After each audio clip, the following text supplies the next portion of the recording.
Hello everyone! Please don't forget to click like and subscribe to my channel.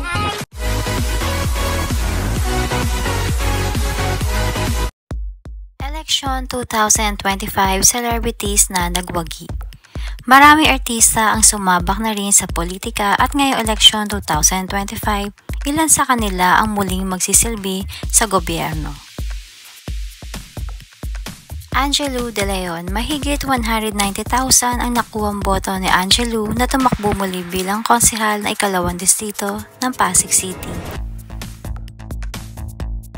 Isko Moreno, na nakatakdang magbalik bilang mayor ng Maynila, una siya naging alkalde ng lungsod noong 2019.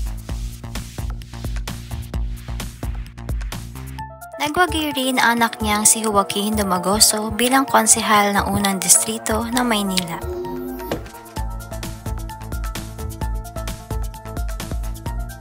Lucy Torres Gomez, muli magsisilbing mayor ng Ormoc City. Richard Gomez, patuloy na irepresenta ni Richard Gomez ang ika-4 na distrito ng Leyte sa Kongreso. JC Parker, magsisilbi bilang konsehal ng Angeles City, Pampanga.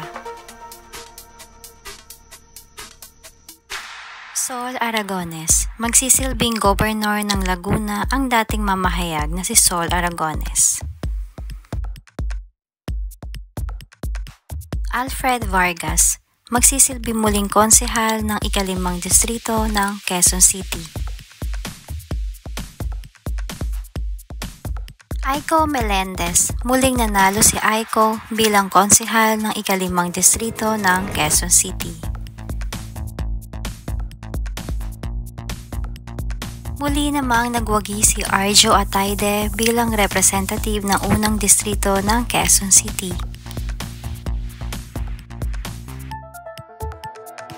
Patuloy na manungkulan si Gian Soto bilang Vice Mayor ng Quezon City. Habang magiging miyembro ng Sangguniang Panlalawigan ng Laguna ang actress na si Angelica Jones.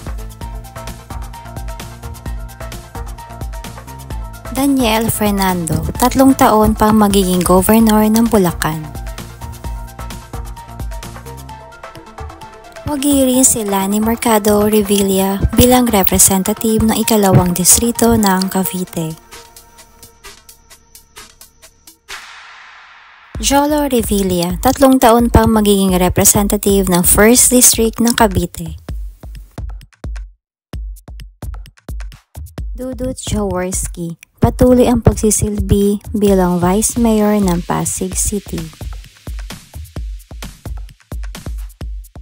Lou Veloso, muli magsisilbi bilang konsehal ng ika-6 na distrito ng Maynila. Vilma Santos, matagumpay na nakabalik si Star for All Seasons bilang governor ng Batangas. Aaron Villaflor, sa unang pagkakataon magsisilbing bukal ng Sangguniang Panlalawigan ng Tarlac. Alex Castro ay muli magsisilbing Vice Governor ng Bulacan.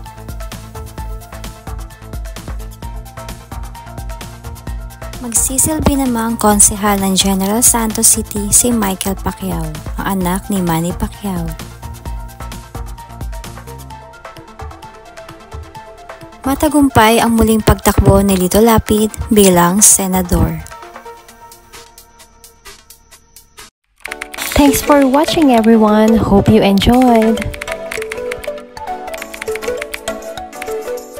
And don't forget to click like and subscribe to my channel.